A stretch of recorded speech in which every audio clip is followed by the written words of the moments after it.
Welcome everyone. In our last session, we saw model performance measure. We created rank order table. We understood the case statistics. We also created gains table and lift chart. All of that we learned. So here is that output which we had created. Let me see what is the model because we played around with the variables. I want to have three variables only. Okay, score variable is there. I'm just dropping off because rest of the code does not have it. Having created this, once again, let me run the predict and model performance code. Okay, so here we have executed and got the KS of 28.94. It is a pretty average model.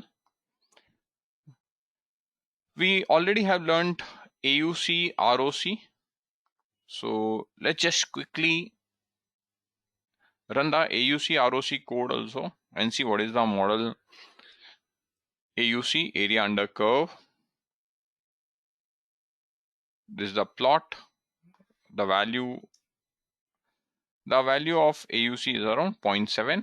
We also know from our last session where we had learned AUC, when we had built a classification tree model, we had learned classification accuracy and AUC.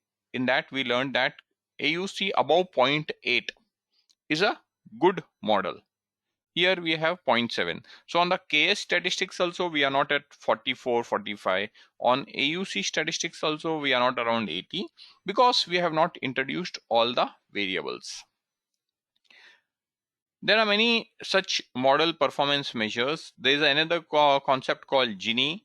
You can Gini is basically 2 times AUC minus 1.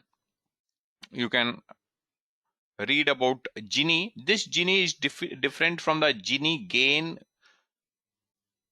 This Gini is to see again how good is the model able to separate the good from bad. The concept of Gini actually came from inequality of wealth distribution.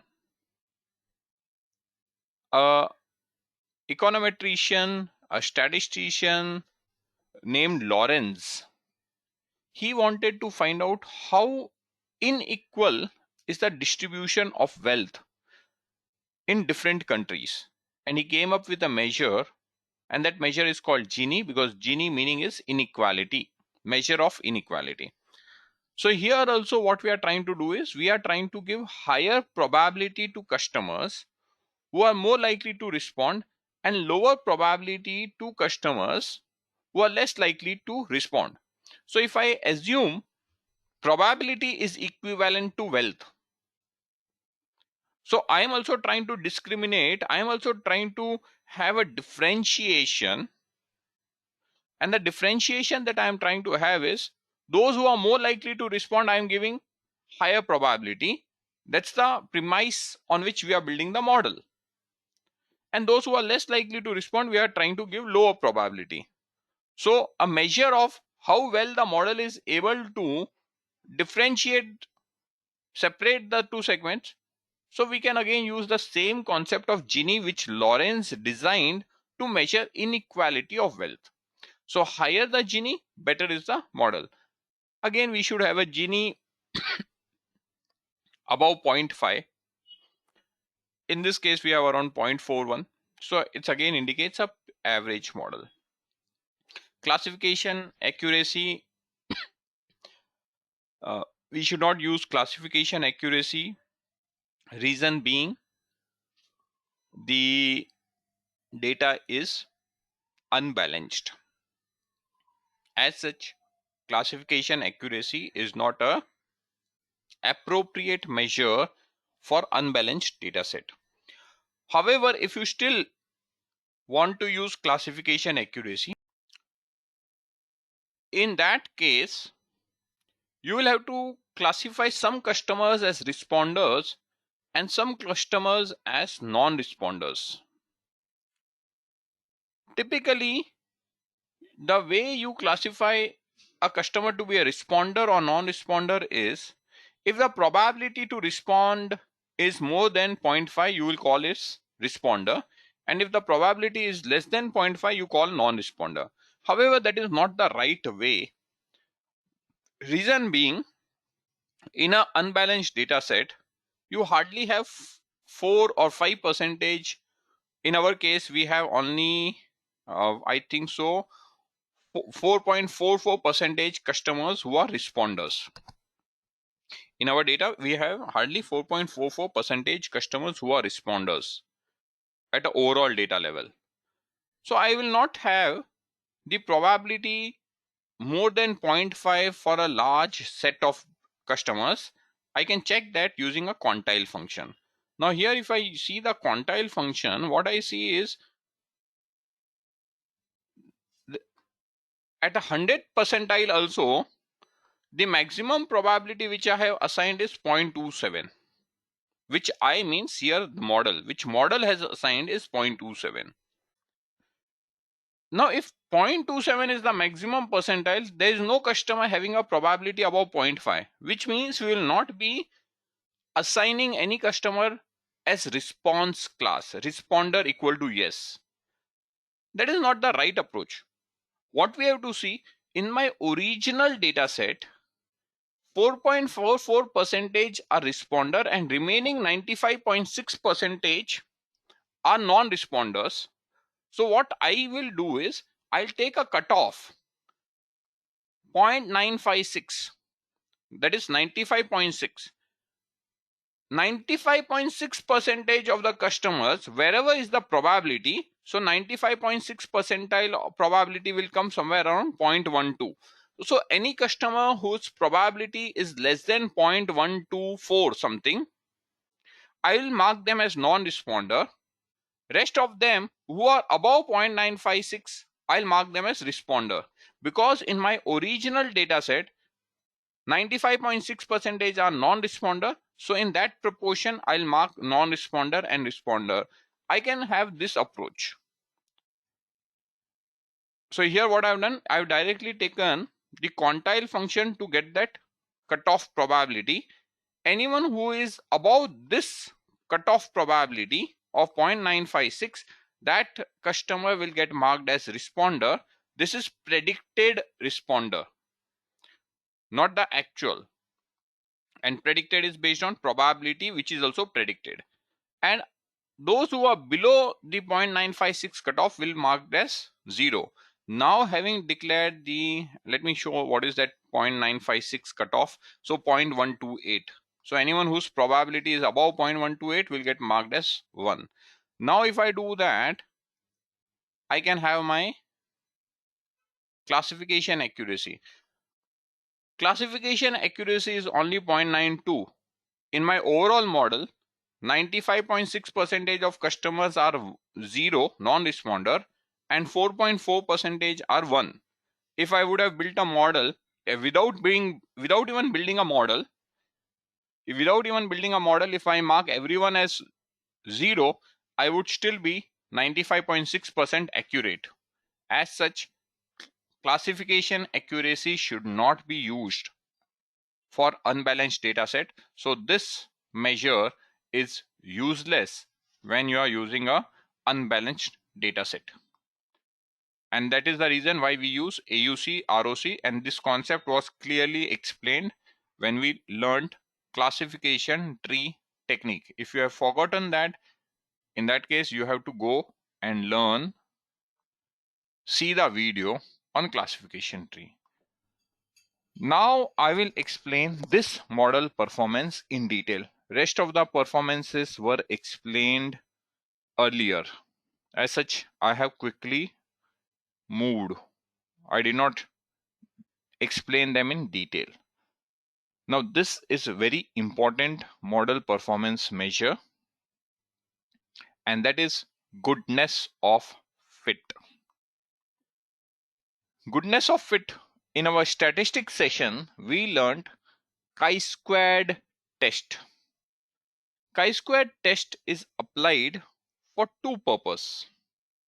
One is, it is used as a test of independence Basically, it is used to see whether there is association between two variables.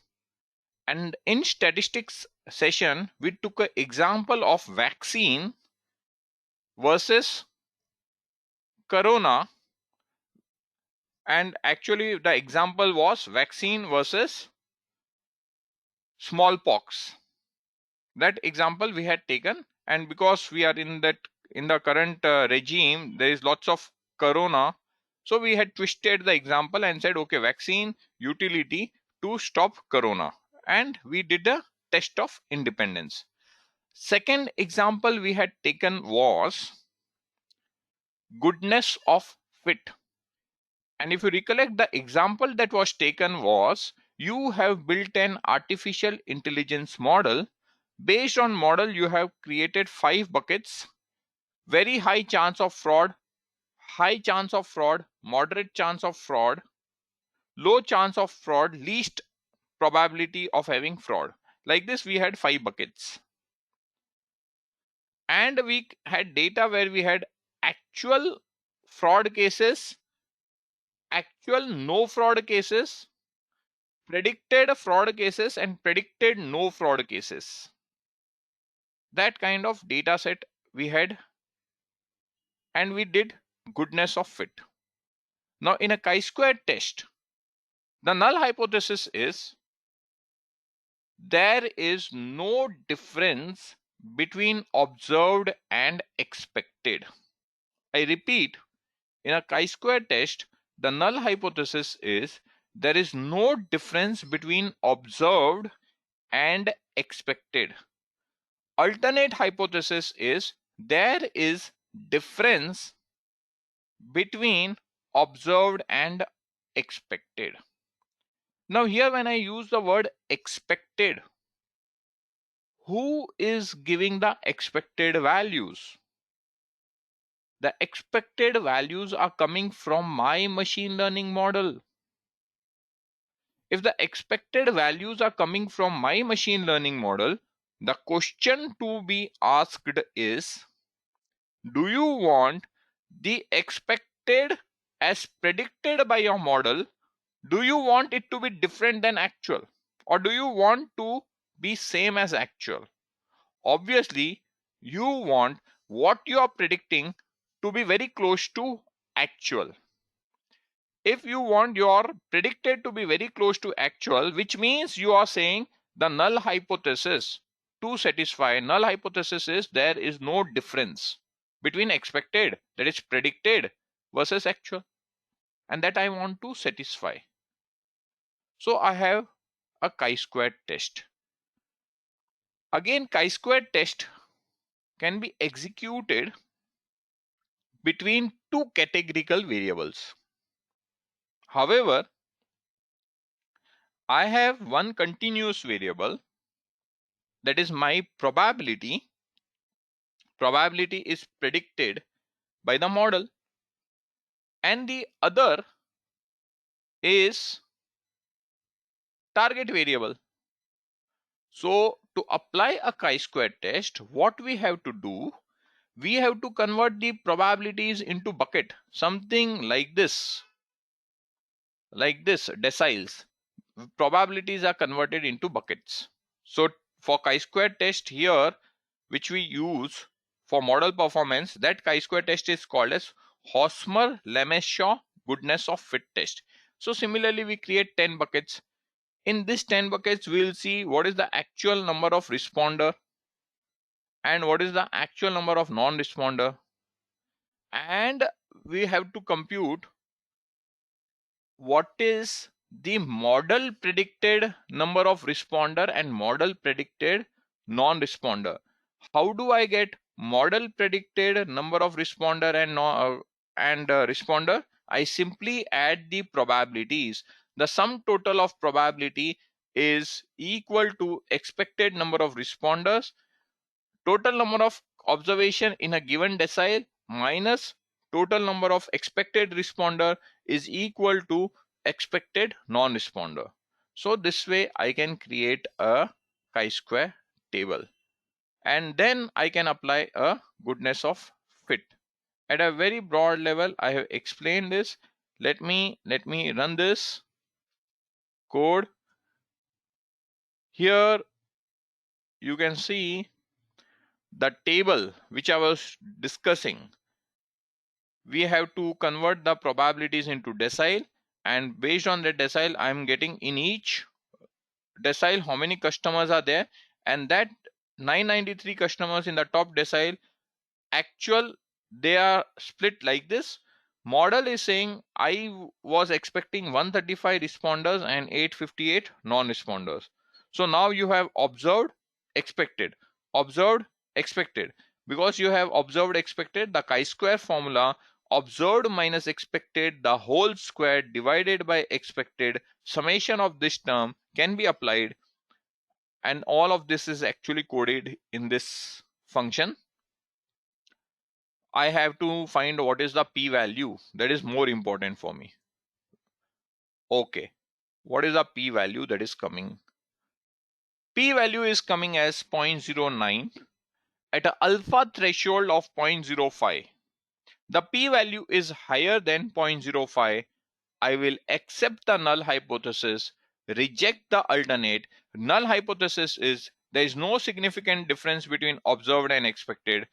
If there is no significant difference between observed and expected, expected is what is predicted. If there is no difference, which means my model is fitting well on the data. And if my model is fitting well from a chi-square test point of view, my model is a good model. So here, when we build a logistic regression, what you have to see, most important, you have to use a rank order table, check your case statistics. Then some people prefer seeing AUC, so you should see AUC. Some people prefer seeing Gini, you can see Gini, so Gini number is also there. There are some companies where they prefer Gini. However, most of the companies nowadays prefer AUC and KS and rank order table. And if you are specifically building a logistic regression model, in that case, you should see the chi-squared Hosmer-Lemma-Shaw goodness of fit. And now I am checking goodness of fit. At least my goodness of fit, this criteria is satisfied. If all of the criteria is satisfied, you can say, okay, at least my development stage is over. I've got a good KS, I've got a good AUC, I've got a good Gini. As of now, we have got all pretty average. We are not good, very good, because I have not used all variables. But assume you have got good, and chi-squared test is also satisfied. In case the chi-square test is not satisfied, you have to tweak your model. It is very important. In logistic regression, this number should be above 0.05. It should not be less than 0.05. Only if it is above 0.05, you should move forward. If it is less than 0.05, you should definitely work hard on your model and tweak it. Okay. So if all of the test is over, you can move to the next stage where you can go into model validation. There are other tests also which you can use. However, those tests is basically something like a concordance and so forth. Concordance, this is the entire code which is there for concordance. The code takes too long to execute. Why it takes too long? Because in concordance it creates many pairs. It creates pair between good and bad. So how many pairs in our data set it will create? If I want to showcase that, let me just see what are the numbers. 460. Okay. And how many observations are there? 9540 zeros and 460. So it will create how many pairs? It will create these many pairs. 43,88,400 pairs it will create and do the calculation. Just for your information, concordance value, if you run the code, concordance value will come same as AUC number. The concordance statistics and AUC statistics, they come same. As such, AUC is preferred. However, in case you want more detailing of what is concordance, how concordance is calculated, what is the concept behind concordance, I'll share the link. I'll leave it as a self read. There are certain things, as you now mature in the analytics industry, there are some things you should try to learn by self reading.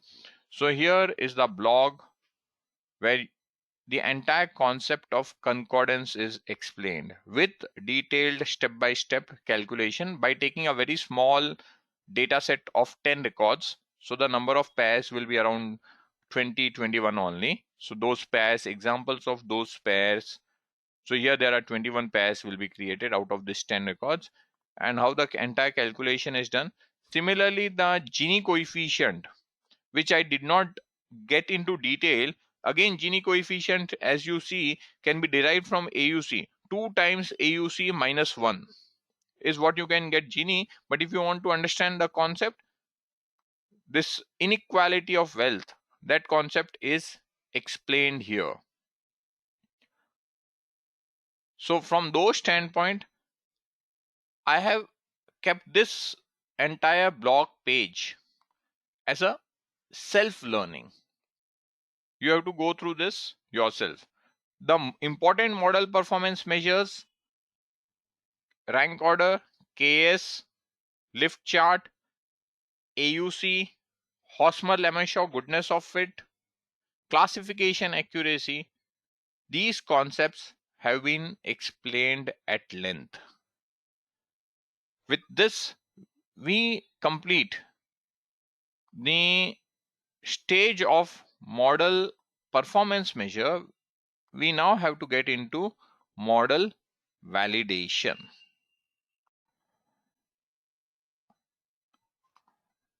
We now get into model validation.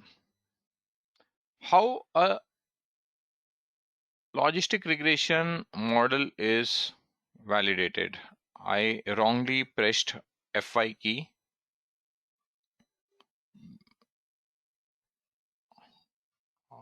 I'm not sure whether the code will get executed. Okay, the codes are executing, so data set is all intact, it seems. I was trying to get into full screen mode, but F5 wrongly pressed. Okay. How do we validate a model? Step 1. The variables which have come in your final model, you have to consider those variables.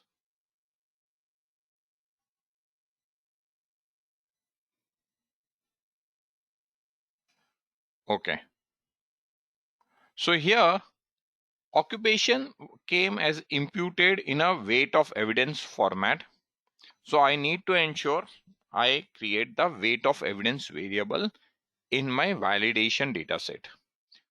Holding period was imputed and it came as imputed variable. We imputed the missing by 18. So same imputation logic we have to apply. Age, we had converted based on some mirroring kind of a formula. So we have to ensure all the transformation on the variables that you applied on development and the variables which came in your model, exactly those transformation has to be applied on your validation set. So let me first execute this piece of code where I am transforming the variables. Now here, what you have to do is you have to take the same set of variables which you have taken in your model development. So here in my model development, I have considered 3 variables. I'll just show that syntax.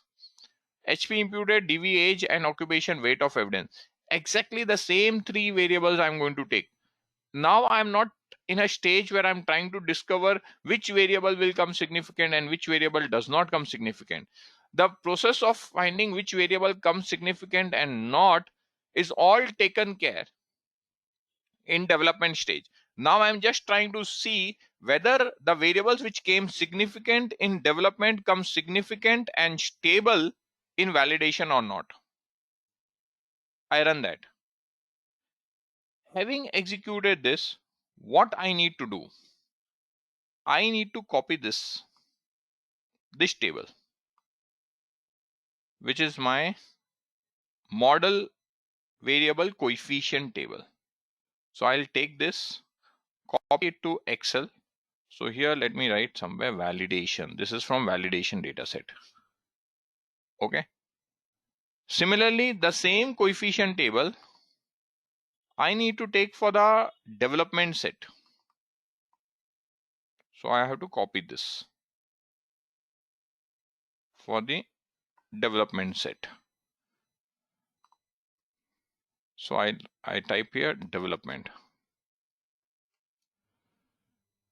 Font is too small. So here let's increase the font size.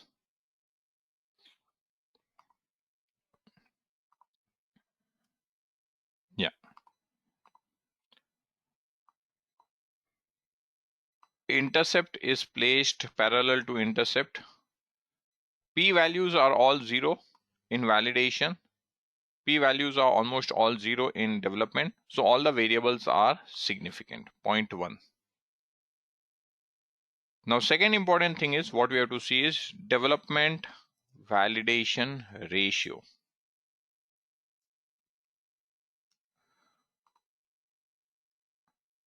What is this development validation ratio? This is the coefficient of holding period variable in the development model. I'm cross-checking it with validation coefficient. In development, the beta coefficient has come 0.06, whereas in it is come as 0.07. So there is some change, but the change is almost around 0.015, around 0.015. That much difference is there between development coefficient and validation. Or if you see it in as a ratio terms, it is very close to 1. Similarly, I have to see for other variable. This is also very close to 1, and this one is also very close to 1. The development validation ratio should be a number between 0.5 and 2. If the ratio goes below 0.5 or if the ratio goes above 2, which that is an indicator that the coefficient, whichever variable, say assume this ratio becomes 0.4, assume, in that case the beta coefficient is not stable. So for this to be 0.4, this has to be say something 0.3 something. So if it would have come as 0.13, the ratio would have been something around 0.48, less than 0.5. What it would indicate in this scenario, that the coefficient itself is not stable. And if the coefficient is not stable, how come your equation based on which you're going to do prediction will be stable? As such, we have to ensure that all the variables, the ratio is between 0.5 and 2. If all the ratios are between 0.5 and 2, which means the coefficient of the variables which are coming in the model are stable. That is a very important step. Having concluded this, what is the next step? The next step is you have to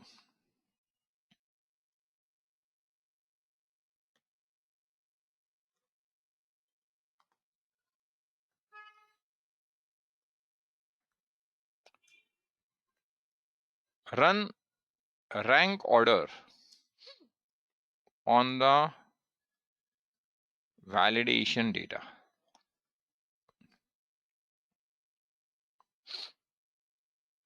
Not just rank order, basically you have to do model performance measures on the validation data. So all the codes which we executed on the development set, those codes, assume you are using rank order as your measure of model performance, you have to run that code on the validation set using the validation equation. So validation, you got a validation model. So my logit val, this is my logit val. You have to use that, build a model, run that probability syntax on the validation data. Having run the probability syntax, create a rank order table, see the KS, compare the KS of your validation model with the development model. If you are using AUC, see what your AUC is in development, compare it with the AUC in the validation. The difference between the two measures, say assuming AUC is the benchmark, the difference between AUC on the development and the AUC on the validation should not be more than 5%. Maximum you can tolerate 10%. So practice exercise immediately as part of the today's session. Run rank order on the validation set. Find what is the KS on validation set. Compare the KS of validation with respect to the KS of the development. Run AUC code on validation. Compare AUC on development. Check the rank ordering of validation. These are the 3 steps you have to do, assuming we are taking a rank order, KS, AUC as our benchmark for model performance. So start the practice exercise right away.